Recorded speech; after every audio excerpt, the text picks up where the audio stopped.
I got a good way to get any young man to start talking. Ready? What's that? What's that all about? See? You wanted to know what it was. Those are my keys, young man. Isn't that cool? Sure, You're fascinated Dad. by it, aren't you? Okay. I'm a little more fascinated by shaking my keys at you. What's going on in your frontal lobe. No, right I've now. been a parent now for 13 years. That's my number one joke. It is. It kills at home. Is that how you close? It kills. Every deal? It kills. Like whenever there's like a moment of silence in the sales conversation, you just jingle your keys. Well, yes, Bill. Oh, perfect. Sign right here. Right. A little psychotic diversion. Psychotic? Primal. It's an interesting word, psychotic diversion. Psychological, maybe, not psychotic. Come on. A primal. I'm not Dexter of the DJ world. Activates like your primal, like, oh, shiny, jingly thing. Yay. Sign here. That's great. We should start every show that way. I'm Jason. That's Bill. This is the Bill and Jason Show. And welcome to our key jingling audition. Thanks for tuning in another week. Yeah. Amazing. The news story you found is kind of boggling in a way, but totally makes complete sense in another way. Why is it boggling to you?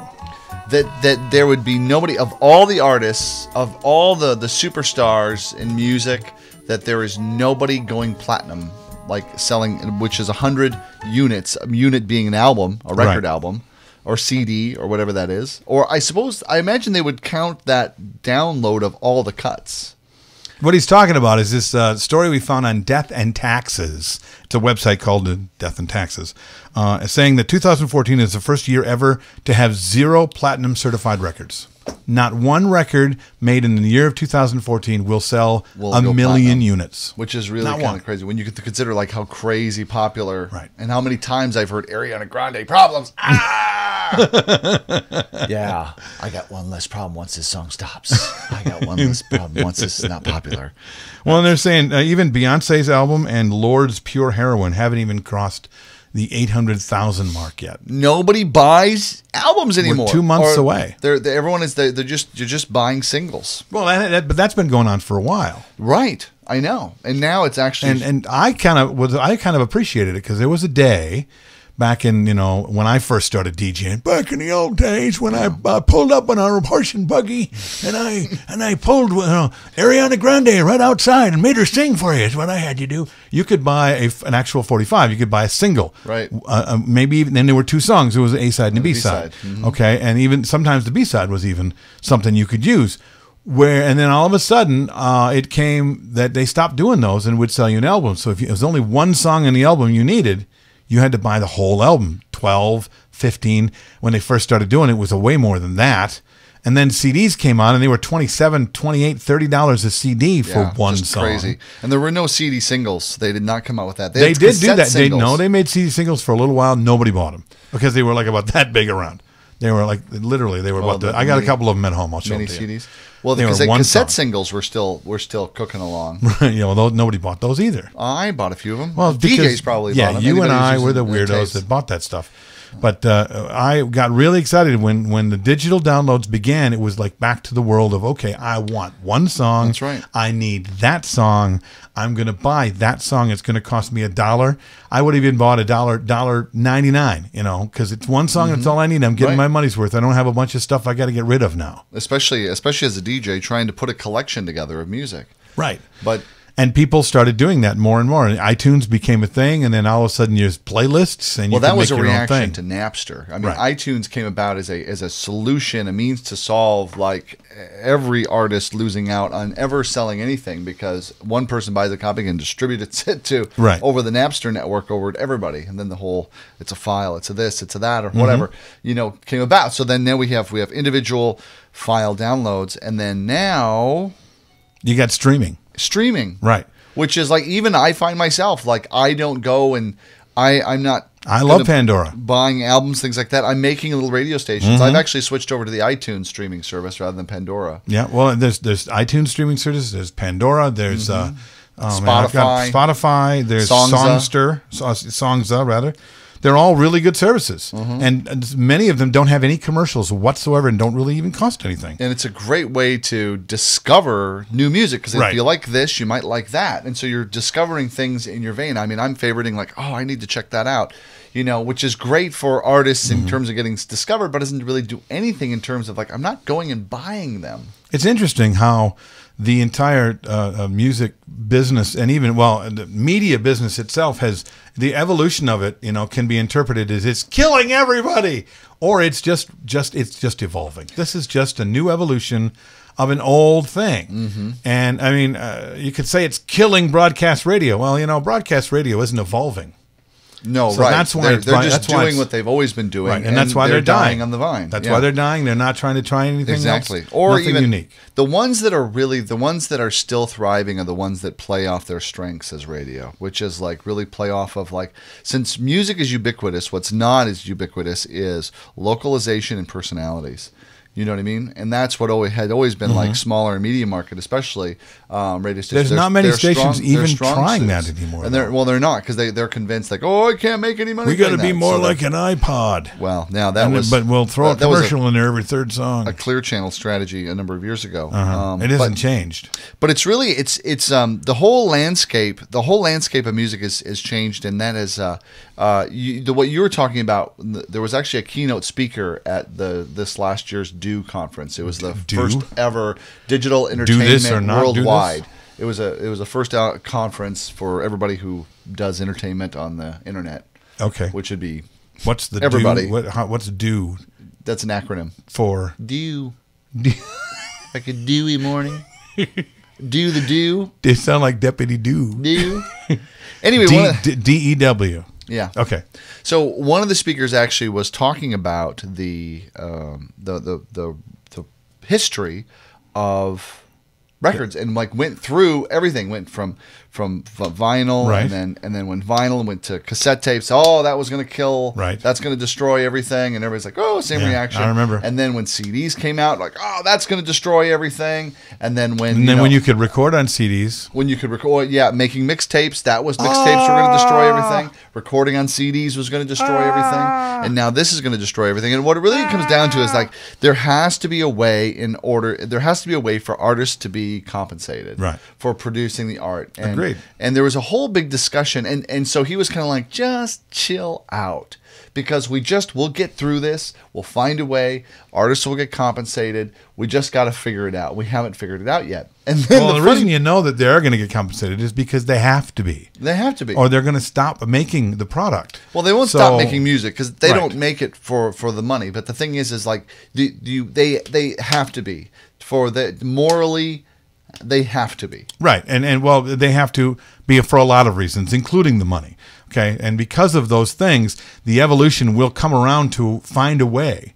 It's like they'll always, it's not going away. So they're going to find a way, if that makes any sense. Right. You think making good money is a DJ tough? Try and put a hit song. Yeah. Try to make money that way. You have to actually make the song that you play. What? Well, the funny thing about that whole like, oh, just chill out, everybody guy, right? And then they had a group of people from the record industry doing a panel. Right. Oh man, the sky's falling. We're losing. You know, they're just like totally going off. It was like, did you hear that guy? Right. Were you in the room? They probably were. It was a very interesting conference. There was like, I think 300 people on panels. Yeah. But looking around the room, 50 people who came to listen to him. Doing a count, I think about 50 people that filled in the room. Whoever was not on a panel was filling in the room. It was really kind of a interesting way to make your thing look full. Right. That's a mental note on that one. Oh. So, but anyway, it was. Be careful not to do that. That was really funny, ironic, and wild. And even now, when you think about being a DJ, like how it used to be, barrier to entry. One of the things that in industry and business that creates a kind of a standard, you know, like not just anybody can do it, is that there is a barrier to entry. Right, there's a bit of a scarcity around it, or it requires specialized equipment and knowledge how to use that equipment, or a gigantic music library that costs a fortune to build and put together and to maintain and all that. And that has totally changed. In fact, the easiest way. So our friends in Canada have it a lot easier in other countries because they have actually, there's been rules negotiated with record companies that has not happened here in the United States. Well, I don't know that it makes it easier. Well, they can buy a library, like Right. a standalone library of music. We Right. cannot here legally Right. in the I got United it. States do that. However, that said, you could buy, and I would go this route anyway, you can go and buy yourself a basically definitive library of the hits dating back to, you know, the 50s, 60s, whatever, in music video. Yes. That you can. Yeah. In music videos. Not as MP3s, just audio, but as music videos you Licensed. can. Yep.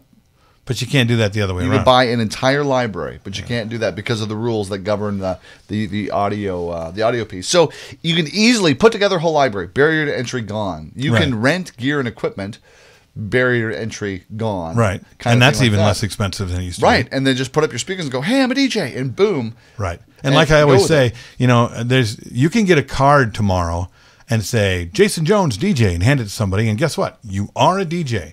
And no one can say you're not a DJ until you do your first event. And even after you do your first event, you're still a DJ. You're just not a very good one. You're just a bad DJ. Right. Right. So it's true, though. I mean, has to. As much of it sounds funny, that's an absolute truth. Well, see, maybe what there needs to be is like that your business card needs to sit on a table with a stamp that's good or bad. And then as people leave, they go, they stamp it, whichever one was their experience. See, I don't think they'd even do that, honestly. But you know, thinking back to my career, there would have been nights that I probably would have had bad all over my all over my cards. Oh yeah, you know, as far as the experience. I completely agree. So, but yeah, I've seen your show. It's amazing. It's just incredible how it's changed. So, like, do you have the guts to actually try to use a streaming service to stream music at one of your events? I have. I've got Virtual DJ. And Virtual DJ has an option that for X amount of dollars a month, like you can take advantage of their digital streaming music library. Yeah, every song under the sun. Right. And, well, not everyone, because I've found a couple that you can't find, but not too many. Oh, good job. But, yeah, I was really trying hard. But I'm sure they got them now that they've seen that they've been searched for. But I've used it for backup. You know, because I have played it. You know, I get there early enough that I'm able to play only with it, to listen to the difference between that and the other. And to the novice's ear, they don't know the difference. You know, the sound of the streaming as opposed to playing it directly from the highest form of MP3 or WAV file, or I don't know. To the novice, they don't really care. But I wouldn't want to go to that to be my primary, because I know that, first of all, it's not smart. And the reason I know it's not smart is because I can see what might happen. But I also I've heard of DJs who have done this. And in the middle of a show, you know, the Wi-Fi service at the bowling alley they're at all of a sudden goes out. They don't got music. They got nothing. Yeah, I've heard that a couple of times. That's like, the big risk. Could you turn your Wi-Fi back on? They go, well, we don't even know where our Wi-Fi is. I don't know why it's down. What's the problem? Would you ever run where it's flipped, where you have, like, you've got a certain number of MP3s as your backup, and then you just go and stream? It doesn't sound as stable as the other way around. Yeah, it's like, I mean, I guess if you know, that's why you have it, so you can if you have to. Stable enough, or isn't reliable enough to know that it's going to work. That's why you have it, so you can do it if you have to. But it's a have to thing, you know. Right. Or if there's nothing completely 100%, no matter what. But you know, backup to backup to backup, just in case. Not a bad idea. No. And it's only worse. It only cost me $120 a year to be sure I've got another backup to the other backups I have. I'm in. Well, and also having access to, like, what, you don't have that song? We love that song. We want to play that song like over and over 100 times. It's not always the best idea to be have that many songs in access anyway. Or worse yet, no, it's not always a good idea to let your client know that you can access anything all the time. Well, no, because it's like, because what do you mean you can't play Frank Zappa? Don't eat the yellow snow. I know you have it. Everyone loves to dance to that because you can get it via streaming. And like, yeah, I know I have it, but I also know I shouldn't play it. My stream broke. Yeah, in the in the middle of the conversation, you don't have to educate your person as to why you would never play that song. Well, see, that's where you just We're need not the all skipping sound effect. Right. They really aren't that up on technology. It's like, oh, because the record's skipping. Okay, because they've been drinking. They're like, okay, what's next? It's easier, something you can dance to. It's easier to say, no, I don't have it, than explain to them why you would never play it. Because you're a professional, and because we're not sitting around a fire smoking joint, that's why we're not going to play Frank Zappa today. No, that's not a good explanation. Sure it is. Why don't I play something you can dance to? Well, yeah, but anyway, I can dance. I promise you that if you play Frank Zappa, everyone here will go, yeah, and they'll all run to the dance floor. I know they will. Yeah. Let me prove it to you. Just play it. These are the people that call dancing shifting from the left buttock to the right buttock on the bar stool. That's dancing. That is? It's like, what are you doing? Honestly, if they were doing that, I'd be in. Well, they would, like, often. It's barely noticeable. It's like kind of like filming a sloth. You know what I mean? It's like you don't pick these people out until you, like, really notice. Like, there it moved. And you usually need specialized equipment. What did you call me? It's time to end the show. Thanks for tuning in to the Bill and Jason Show. I'm Bill. That's Jason. Talk if you haven't been to week. the Twitter, if you haven't been to the Facebook, if you haven't been to the website, shame on you. All right. Go there. Bye. Broadcasting from high atop planet Earth at a rate of 96 kilobytes sampled per second over the interweb in an effort to stop glorifying being busy. This has been an entertainment experience production.